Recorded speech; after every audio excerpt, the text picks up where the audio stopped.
Twitch posted this 12:21 a.m. I guess technically today, actually, because they posted it, I mean, like last night, but technically today. 12:21 a.m.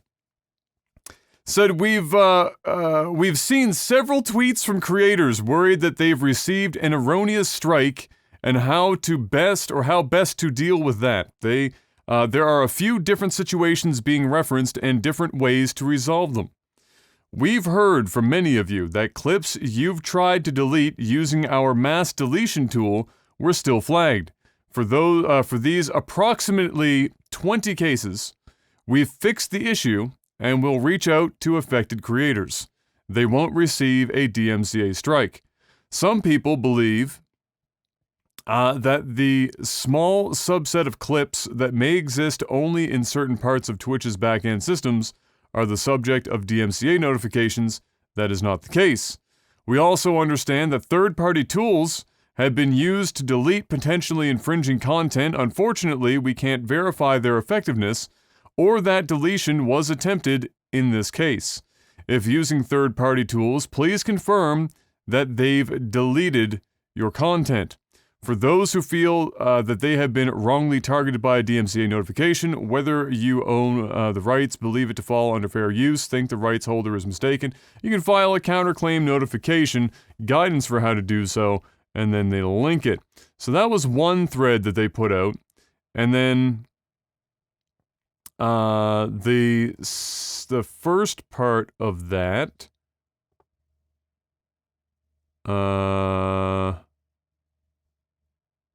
is here.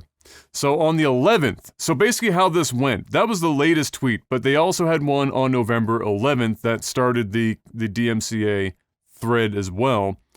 And then, so it was basically this, then a GlitchCon merchandise advertisement, and then the next thread about DMCA. This is like the most tone-deaf fucking Twitter account on earth. So your frustration and confusion with recent music-related copyright issues is completely justified. Things can and should be better for creators than they have been recently.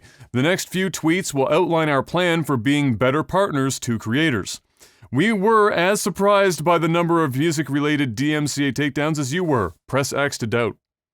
Press X as hard as humanly possible to doubt. Before May, we received fewer than 50 per year. Press X to doubt. One more time. Pour one out for your homies. Now, we're receiving thousands each week. I don't doubt that. This led to the warning emails some of you received in October. 3 days was simply not enough time for most creators. You don't say. You know, you don't say. No Jeff, way. Look. No way. Jeff, we thought about it. Ironically, Wow. we thought about it for more than 3 days. And as it turns out, 72 hours is not enough time, Jeff. You know, it might be enough for people that started streaming 2 months ago. But, you know, everybody else.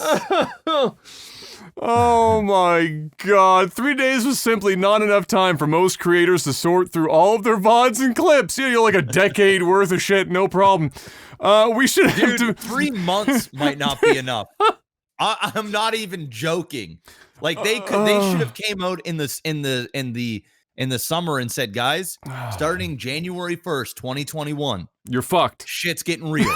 So I'm gonna tell you right now, go out, buy your hard drives, figure out what you need to do, download this, go through that. You've got 3-4 months. January 1st, 2021. It's there ain't no more leeway. If it happens, it happens. 3 days, 72 hours? It's a no. Oh wait, hold on. Not enough time for most creators to sort through all of their VODs and clips. We should have developed more sophisticated and user-friendly tools long ago. No shit.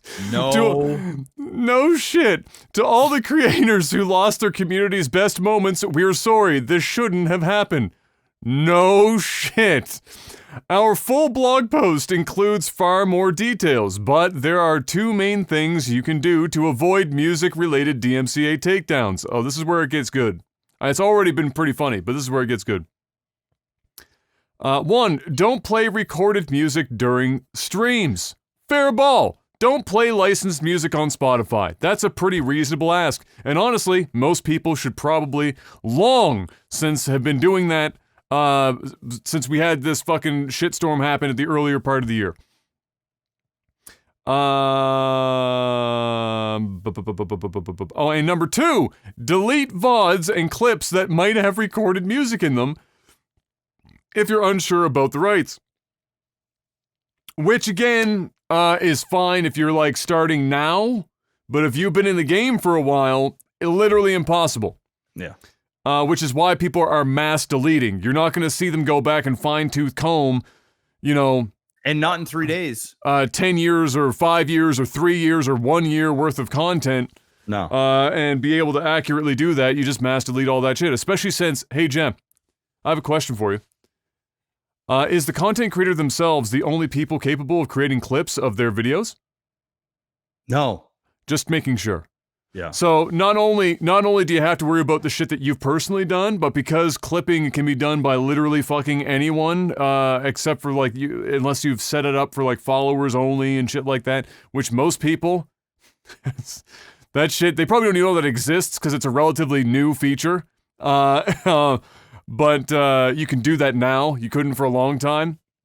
You know, that's the reality of it. Hundreds of thousands of clips not made by the creators themselves. I honestly think like Twitch botched this so bad that what they should have done, this is going to sound extreme, but they've fucked this so hard in every conceivable way. Are you about to say they should have nuked the entire site from orbit? The entire site. Yeah. They should have wiped everybody clean, said, listen, guys, we're going to give you 3 days. You know, whatever. Save what you can. Save your favorite clips. Download your most highest viewed, your favorite VODs. You got 3 days. Maybe, we're nuking the site. Yeah, and then we're just wiping fucking everything. So there is no more of this shit because you know it's not their obligation to leave anything on the site. You know, if they want to delete something, they can delete something, DMCA or not. And they've screwed this so hard that they should have just flat out said, guys, we fucked up. And you know what? This is going to be a headache for us, for you guys. There's going to be a lot of uncertainty. So you got 3 fucking days. Save your favorite moments.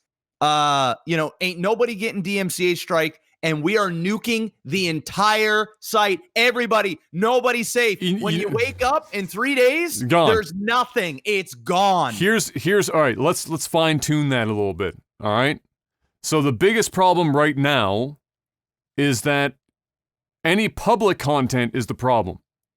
So, what you do is, you set everything that's a VOD private to only the content creator and their assigned editors that you can assign as a content creator on the site to do VOD clipping and stuff like that on the back end, highlighting and whatnot. Only those people on every individual channel have the ability to see any VOD content. All right, so that's step 1. That should give people more time than 72 hours. Now we say, all right, guys, nobody is seeing anything of your VODs. You now have insert X amount. At that point, you've got 3 months because it's not public. It's sitting on a server somewhere.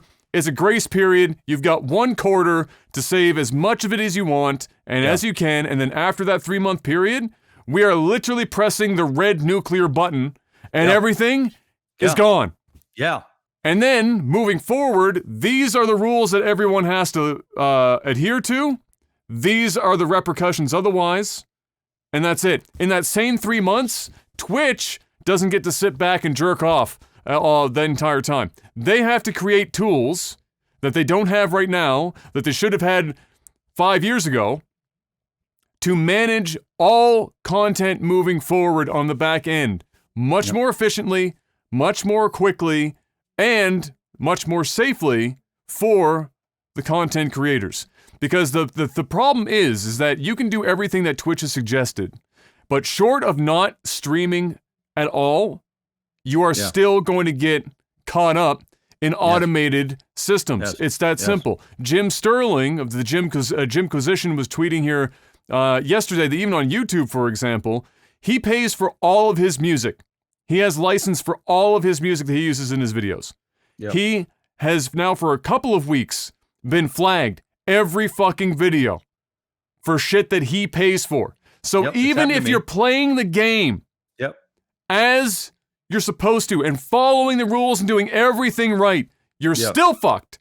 Yeah, and the reason is the reason why you're still, and it happens to me on my channel. I mean, there's been times where I've had to go and reach out to the people that are putting this dispute on, because they don't know that you have licensing rights, especially if it's a piece of music that tons of people license. Yeah. So if that's the case, they just assume you didn't pay for it. It's guilty until proven innocent, which is the most backwards bullshit on the internet. It's this simple. Look, all you do is you make sure if YouTube's automated system has a database of shit as it stands, and you have license, this is what you do. YouTube should allow you to upload the tracks that you're using in your content, right, that you own license to, so that the backend can scan it. It knows what's in that video.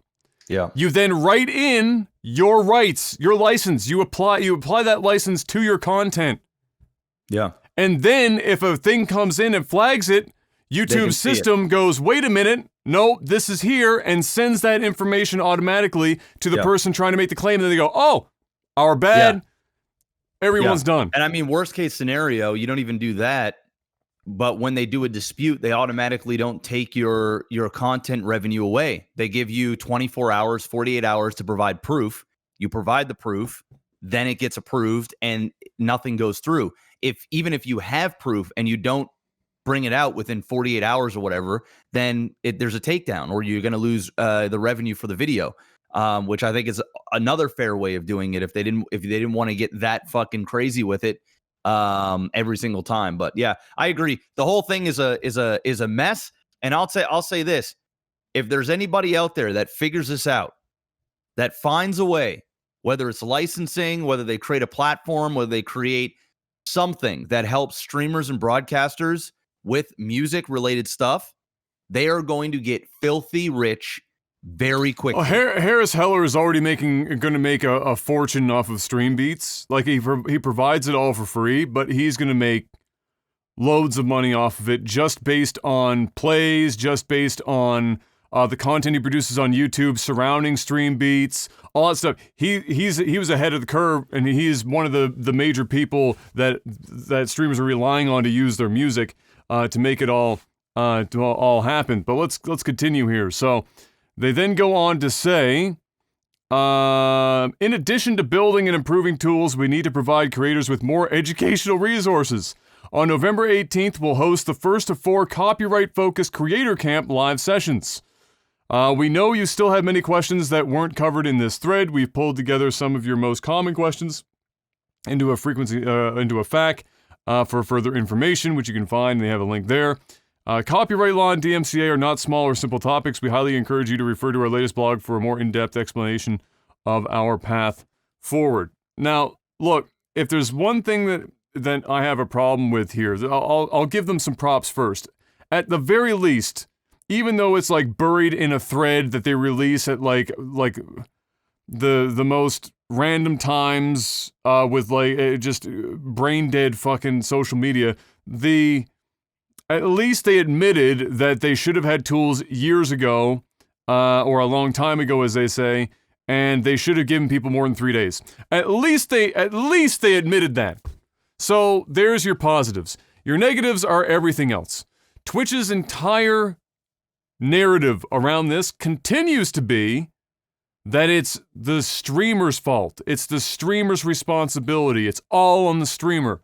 The only responsibility Twitch wants to own up to here is that they should build some tools, and they're gonna like copy paste some fucking like Wikipedia pages for DMCA related educational purposes, and that's it. Twitch to me still seems like they are as well, actively I think legally speaking, they don't want to come out and say, "Hey, it's our fault, guys." Like, you know what I well, mean? Like, no, you but know, they're obviously no. not going to say that it's their fault that people are on their platform doing their shit. Everyone knows that Twitch enabled the fuck out of people doing that for years. I mean, there's Twitch's channels that were playing copyrighted music. 100, I mean, like it's get that, but you're never gonna have corporate Twitch come out and say, "Hey, guys." I'm not saying that. I'm not saying that. I'm not saying that. Yeah. I'm not saying they will, because they never will. Yeah, That's well, not I mean, I know, but you're pushing the narrative that they're pushing on the streamers, and of course they are, because they're never going to come out and say we fucked up and it's our fault. It's not your fault, the streamer, even though we let you guys play the music, we didn't do anything about it. And so your misfortune is actually our fault, and for that we apologize. This is that just opens up a legal shitstorm that they ain't ever gonna touch. I'm still gonna grill them for it because they're a bunch of fucking assholes. Yeah, but that's I mean, the reality of it. I'm still gonna grill them for it. Yeah, so I mean, there's lots of people that are assholes. It doesn't mean I'm gonna stop calling them assholes. Like, well, in reality, he's an asshole, so I'll just stop calling him an asshole. No, they're an asshole. I'm gonna call him a fucking asshole. And Twitch, fucking asshole. It's just that fucking simple. They don't have. Here's the thing. They don't have to make the narrative this. It's not an if or. So it's not that that if they don't make the narrative streamers, that they have to make the narrative their fault. They can do this neutrally, and they can't do that. But we all know that Twitch's PR reps are not exactly the most fucking on the ball people in the game today. We've seen it with just about every public release in the last 2 years, whether it's Black Heritage Month or any other moment where they've had to come out and do anything with any kind of cultural sensitivity or any kind of awareness. We gotta speed. I know.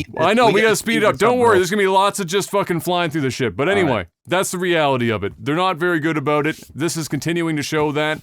I look forward to sitting in the classroom and listening to Twitch 101 on DMCA work. And I look forward to seeing just how long it takes them to develop the tools that they say that they should have developed years ago to make all this a little bit easier. But until then, yeah, you're just getting fucked on, and they just don't care. That's just that simple.